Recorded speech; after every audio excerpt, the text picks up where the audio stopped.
우리 그리스도인을 부르는 여러 가지 명칭이 있죠. 그리스도인 신자, 예수님을 믿는 사람, 하나님을 믿는 사람, 또 성도, 거룩한 사람. 우리가 믿음으로 구원받고 하나님의 자녀가 되었습니다. 근데 이제 우리가 믿음으로 구원받고 자녀로 사는 삶에 있어서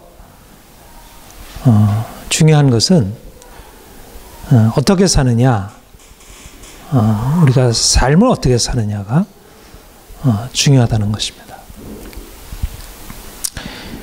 우리의 삶의 문제, 그러니까 믿음이란 그 삶의 문제다.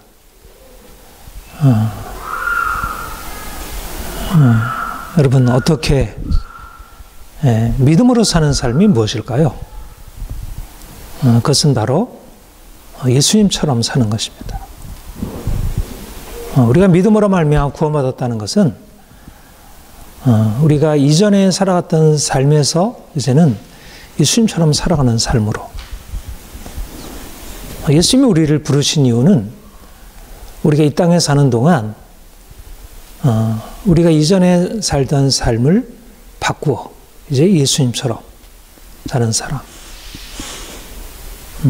저와 여러분이 이곳에 함께 모여서 예배하고 또 말씀을 듣고 함께 이렇게 교제할 이유는 우리가 어떻게 하면 좀 예수님을 알고 그분처럼 살아갈 수 있을까?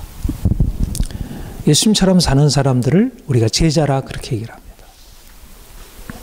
예수님을 따라 사는 사람들입니다. 예수님이 하시는 것을 보고 예수님이 말씀하시는 걸 듣고 그분이 하라 하시는 길을 따라서 사는 사람.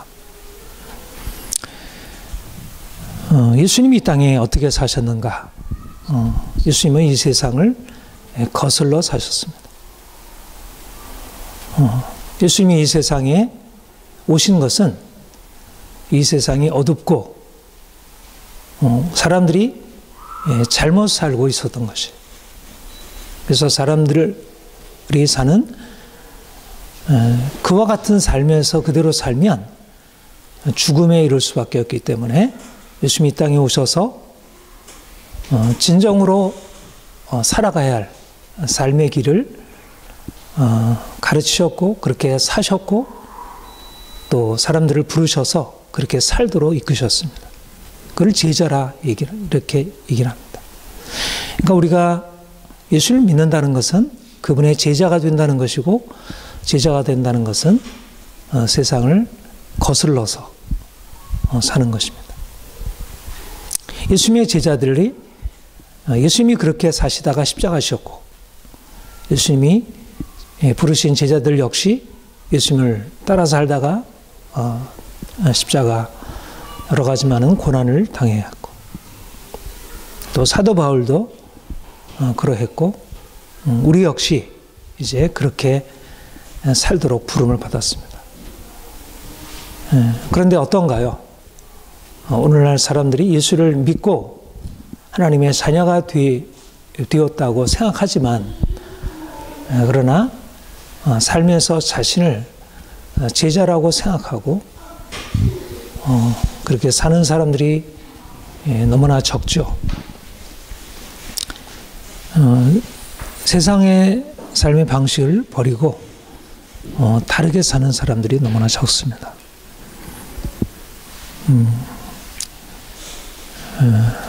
우리가 예수님을 따라서 제자로 잘 살았으면 좋겠습니다. 세상을 거슬러 산다고 하는 것은 무엇일까? 세상의 관점을 거스른다는 것입니다. 우리의 삶은 어디에 의해서 결정이 되냐면 어떤 관점을 가지고 살아가느냐. 관점이라는 말은 좀 더 쉬운 말로 하면 가치관. 우리가 가장 중요하게 여기는 것, 내가 가장 삶의 우선순위로 여기는 것이 무엇이냐에 따라서 인생의 방향이 결정되는 거죠. 돈이 중요하다는 사람은 뭘 따라가겠어요? 돈을 쫓아가겠죠.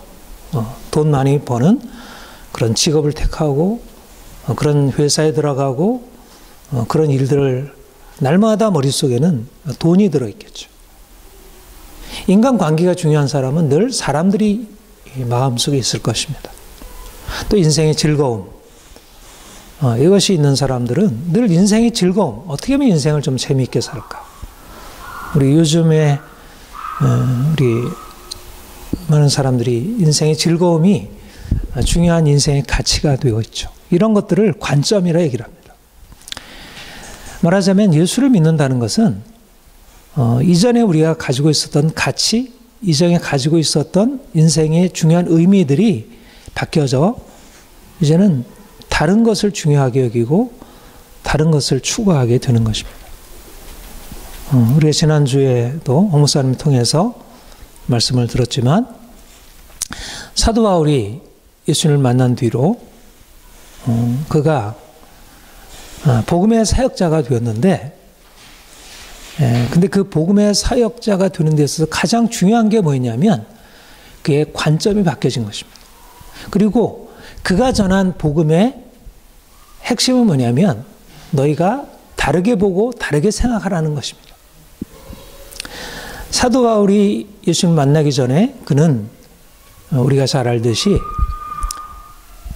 예수님과 예수님을 따르는 자들을 핍박하던 교회 박해자, 디모데전서에 나는 비방자, 폭행자, 박해자였다. 그렇게 얘기를 하죠. 그는 예수님을 따르는 사람들을 잡아 죽이기 위해서 이제 대제사장에게 허락을 받고 공문을 받아가지고 다메섹으로 가던 중에 부활하신 예수님을 만났습니다. 그 찬란한 빛 가운데서 예수님이 그에게 나타나셔서 나는 네가 핍박하는 예수라.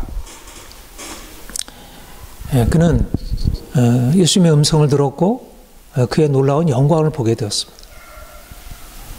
그런데 이 사건은 단지 그의 개인적인 체험의 문제가 아니었고 그 인생의 방향을 바꾼 사건이었습니다.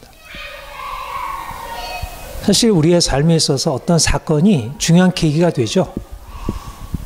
그런데 사실은 사도 바울에게 있어서 예수를 만난 사건은 단지 어떤 인생에 있어서 한 계기를 이룬 그런 사건이기보다는 물론 계기는 아주 중요한 계기죠. 그의 생각, 그의 관점을 바꾼 것이었습니다. 그의 관점이 바뀌어졌다는 건 뭐냐면 우리가 빌립보서 3장에서 봤듯이 그가 이전에는 육체를 신뢰하고 육체를 자랑하던 사람이었습니다. 그가 할례자라고 하는 것, 그는 율법을 완벽하게 지키는 바리새인이었다는 사실을 가지고 그는 자기 인생의 가치로 삼고 그것에 자신의 의미를 두었고 그래서 그는 그로써 인생을 나름대로 성공적으로 살고 있다고 자기 스스로가 그렇게 생각하고 사람들로부터 그렇게 평가를 받았습니다. 그런데 부활하신 주님을 보고 그 영광 앞에서 그 자신의 과거를 돌이켜보게 된 것입니다. 자기의 과거가 무엇인지가 부활하신 주님의 빛 가운데서 새롭게 조명이 되었습니다.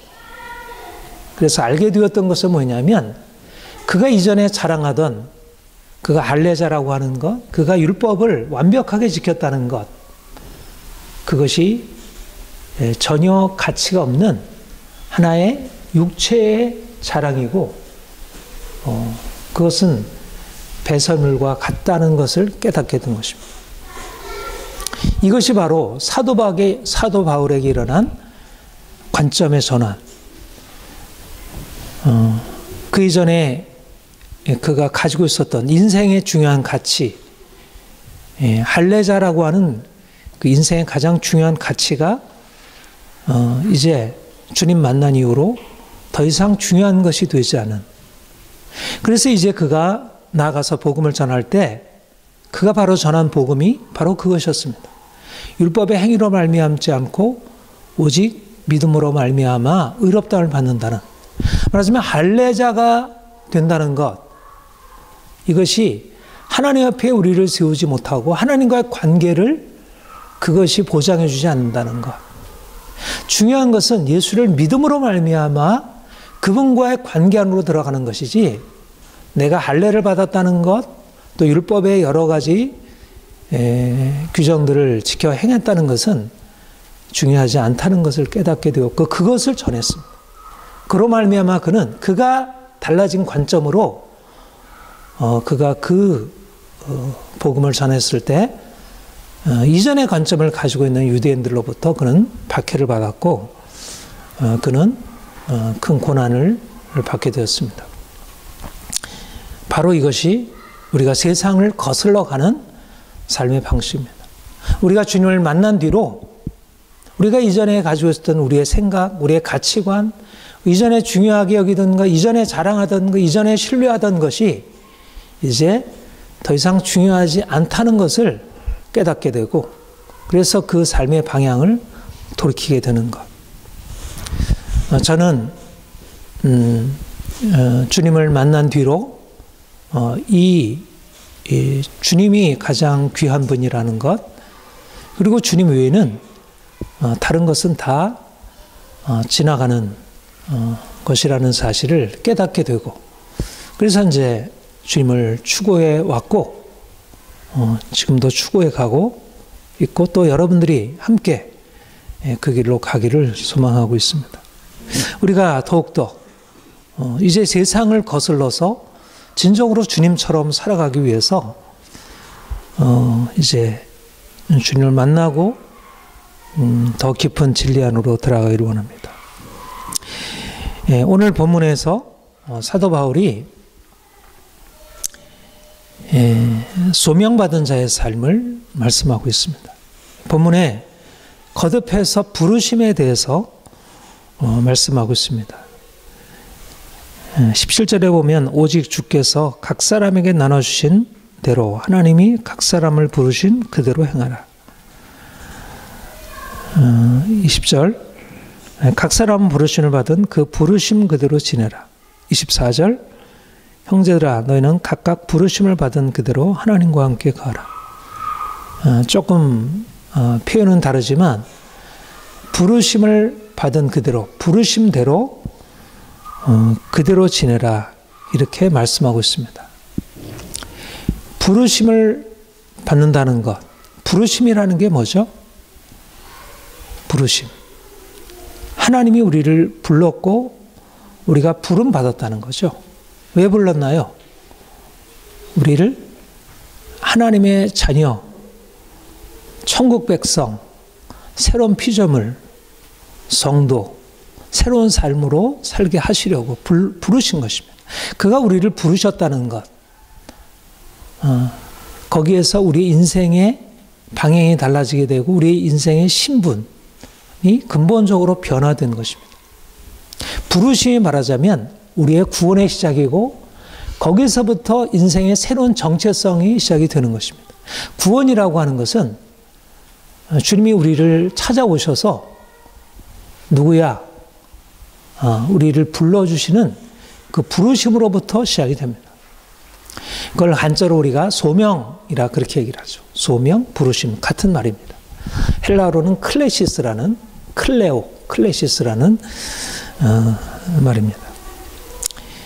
주님이 우리를 창세전에 택하여 우리를 이 땅에 우리가 우리의 부모의 태에 들어가기 전부터 우리를 창세전에 택하시고 우리가 모태에서 태어난 이후에 우리의 삶의 과정을 끌어가시고 그러다가 어느 순간에 우리에게 찾아오셔서 우리를 부르셔서 우리로 하여금 하나님이 누구신지 우리 자신이 누구신지를 깨닫게 하신 것입니다.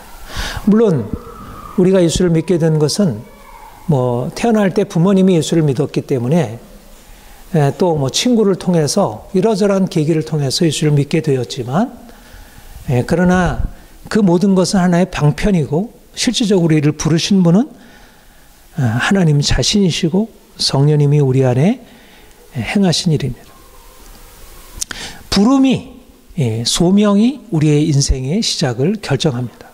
하나님이 아브라함을 갈대아 우르에서 불러내시죠. 너는 본토 친척 아비 집을 떠나 내가 네게 지시할 땅으로 가라. 내가 너로 큰 민족을 이루고 네 이름을 창대하여 복의 근원이 되게 하리라. 너는 열방의 축복의 통로가 되리라. 말씀하셨습니다. 하나님이 주님께서 베드로에게 고기 잡는 금을 던지는 베드로를 갈릴리 바닷가에서 불러서 사람 낚는 어부 되게 하셨습니다. 이것이 바로 아브라함의 새로운 인생의 시작이었고 베드로가 새로운 인생을 시작하게 되었습니다. 주님께서도 우리 인생 안에 찾아오셔서 우리를 부르시고 그 부르심에서부터 우리 인생이 새로 시작이 된 것입니다. 여러분들이 다 주님의 부르심을 받았습니다. 그런데 어떤가요? 여러분들에게 그 부르심이 아브라함처럼 베드로처럼 부르심이 여러분들을 끌어가고 있나요? 사도 바울은 다메섹 도상에서 부름받은 이후에 그가 그 인생의 방향을 그 부르심이 그 인생의 방향을 끌어가도록 했습니다. 표대를 향하여 그리스도께 예수 안에서 하나님이 위에서 부르신 부름의 상을 위하여 달려가노라. 저와 여러분은 모두 하나님이 놀라운 부르심, 이 부르심이라고 하는 건 너무나 놀라운 거예요. 부름받았다는 것은, 이 소명을 받았다는 것은 너무나 놀라운 사건입니다. 하나님이 천지를 창조하신 분, 전능자, 가장 뛰어난 지혜자, 모든 것의 주권자, 그가 우리를 불러서 이제 그분의 목적을 이루게 하시려고.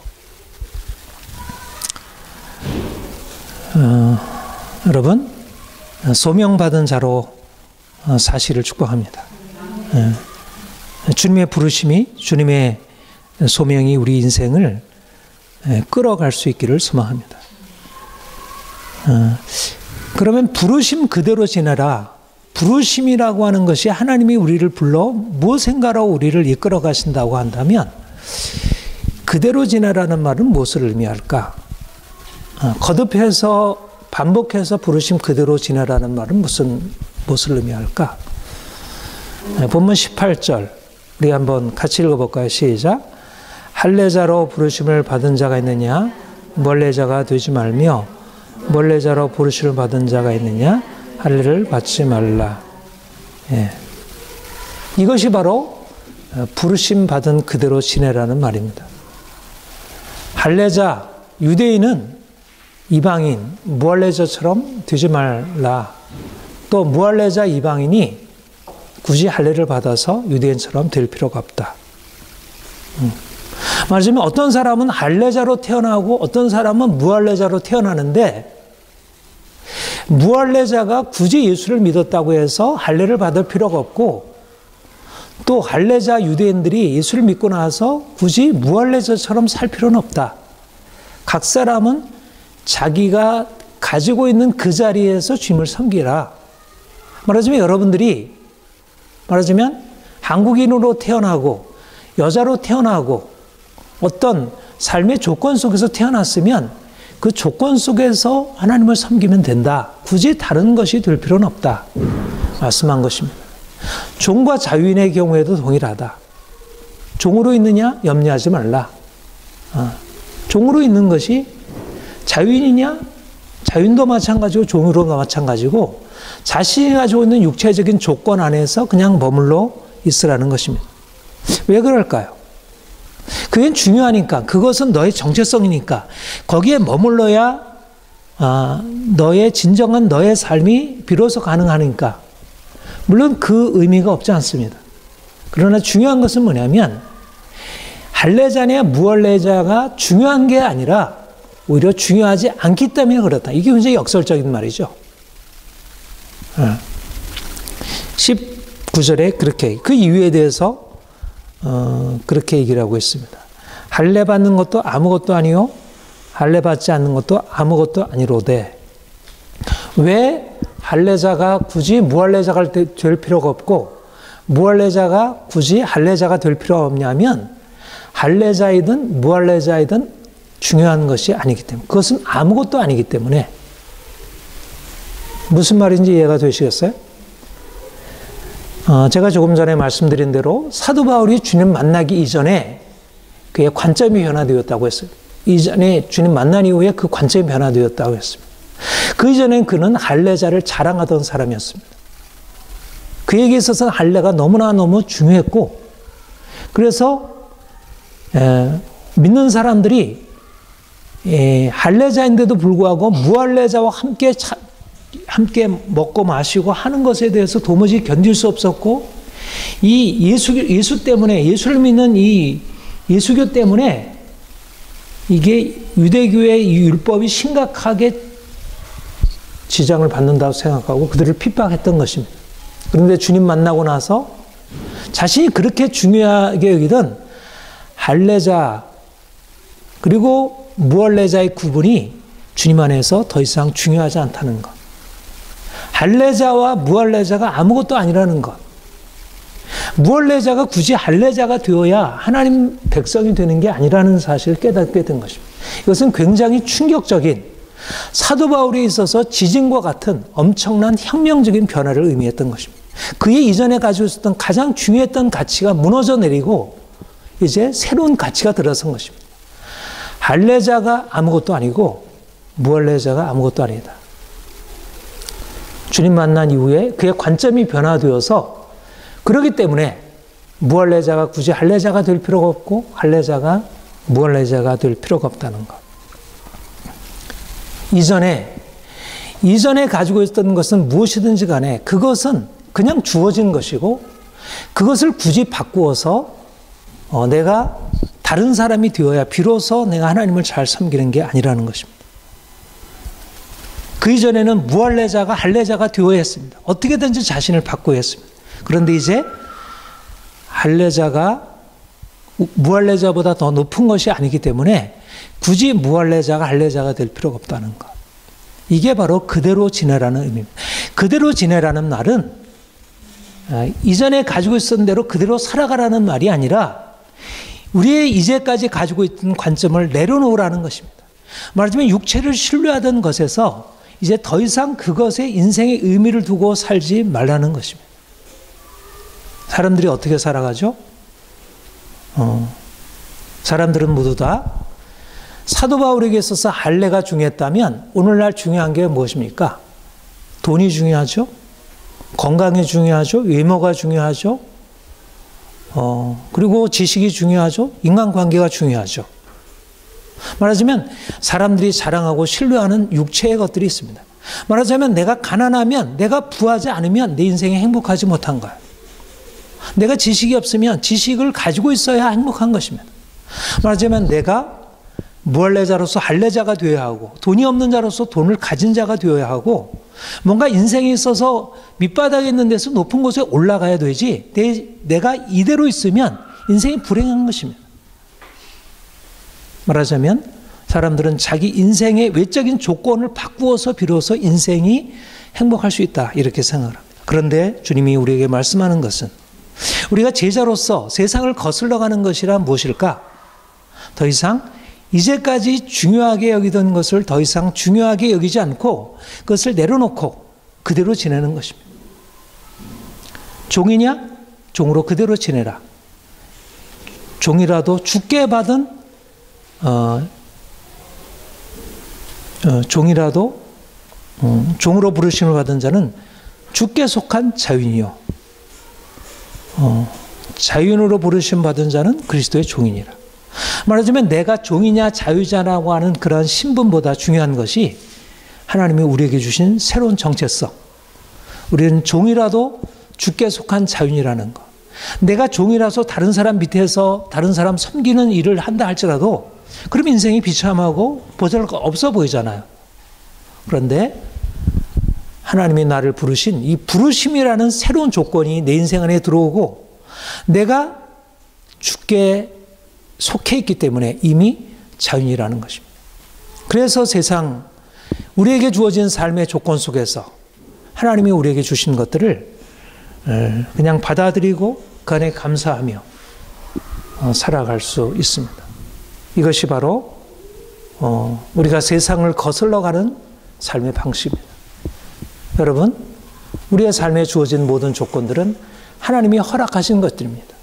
그런데 문제는 뭐냐면 우리가 삶에 주어진 조건 속에서 때때로 그것을 자랑하기도 하고 신뢰하기도 하고 그것을 부끄러워하기도 하고 그것에 우리 인생을 자꾸 바꾸려고 하는 가장 근본적인 이유는 우리가 가장 중요한 우리 안에 진정한 자유, 정말 주님을 만나서 주님이 우리 안에 행하신 이 놀라운 이 부르심의 이 엄청난 것들을 우리가 잃어버린 채 여전히 눈에 보이는 것을 따라서 행하는 것, 이것이 우리 인생을 여전히 세상에 얽매이게 하고 우리 인생을 보잘것없게 하는 것입니다.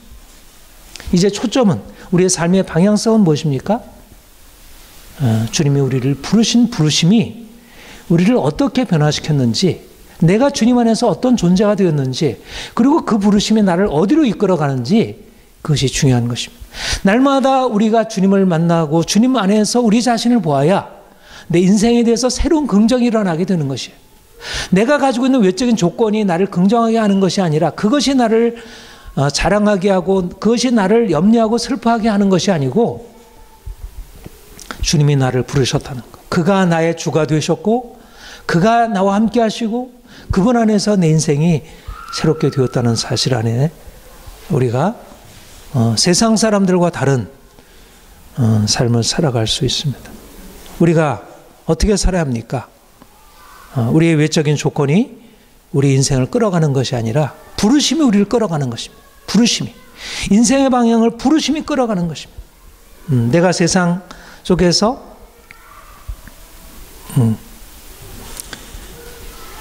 이전에는 육체의 자랑과 신뢰, 좀 더 돈을 많이 버는 길이 뭐가 있을까? 좀 인생이 좀 편안하고 자유한 게 뭐가 있을까? 물론 그것이 우리 인생의 부분적으로 우리 인생의 즐거움이기도 하고 의미이기도 하지만 그것이 우리 인생을 너무나 크게 지배하고 우리 인생을 끌었다면 이제는 아브라함처럼 본토 친척 아비집을 떠나 부르심이 우리를 끌어가는 대로 하나님이 우리를 이끄시는 축복의 장소로 이제까지 우리가 알지 못했던 곳, 두려운 곳, 위험이 있는 곳, 그러나 그 부르심이 우리를 약속하는 그곳으로 나아가는 것입니다. 여러분, 인생의 방향은 주님이 우리를 끌어가는 것입니다. 우리가 부르심 그대로 지내는 이유는 그 부르심이 우리를 주장하도록. 주님의 부르심의 목적이 무엇일까요? 바로 하나님의 계명을 지키는 것입니다. 본문에 보면 할례 받는 것도 아무것도 아니요 할례 받지 않는 것도 아무것도 아니로되 오직 하나님의 계명을 지킬 따름이니라. 우리가 부르심 받은 그대로 살아간다는 게 무엇일까? 부르심에 충실한 삶, 소명받은 자의 삶이 무엇일까? 하나님의 계명을 지키는 것. 제자는 두 가지를 잘해야 합니다. 내려놓아야 할 것과 붙들어야 할 것. 내가 뒤로 할 것과 앞으로 내가 추구해야 할 것. 내가 내려놓아야 할 것은 이제까지 살아왔던 삶의 추구들, 육체의 신뢰와 자랑입니다. 무엇을 먹을까 마실까 염려하고 근심하는 삶입니다.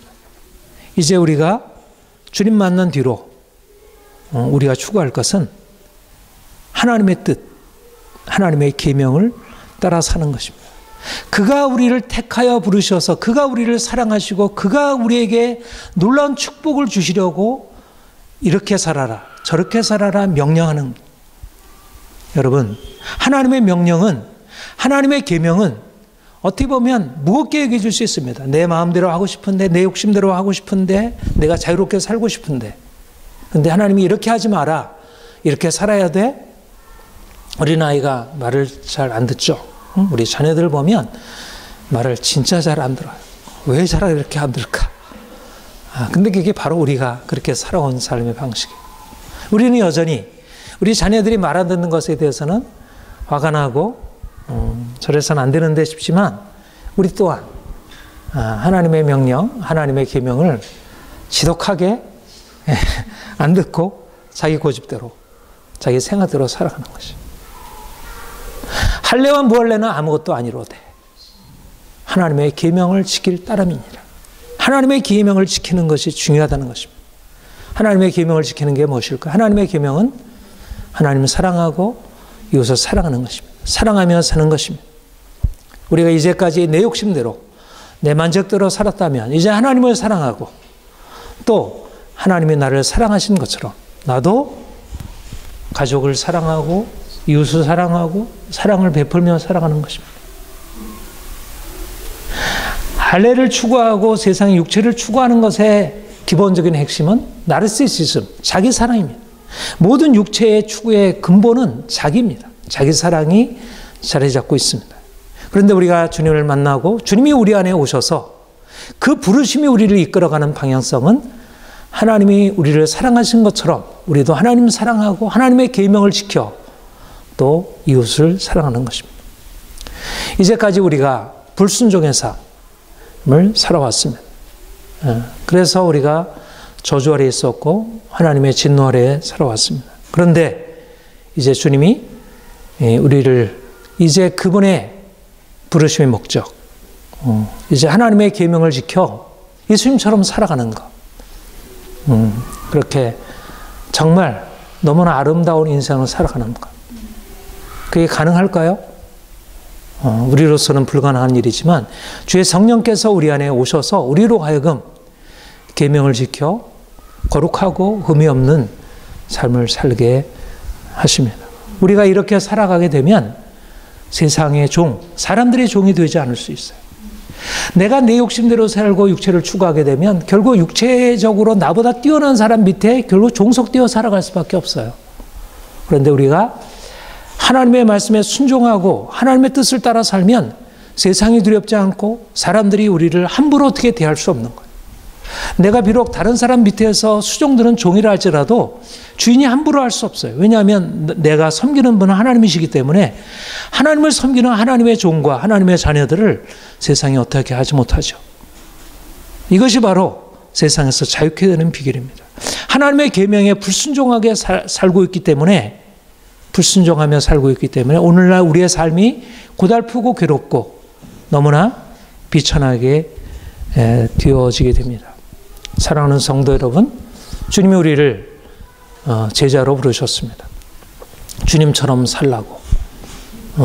하나님이 우리에 주어진 삶의 조건들에 대해서 부끄러워할 것도 없고 그것을 억지로 바꿀 필요 없습니다. 하나님이 주어진 조건 속에서 감사하며 받아들이되 우리의 방향성은 주님이 우리를 부르신 그 부르심을 쫓아서 살아가는 것입니다.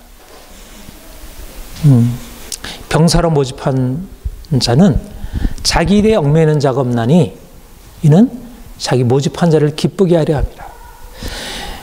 우리는 우리 자신에게 얽매여 사는 사람들이 아니라 주님을 기쁘시게 하는 사람들입니다.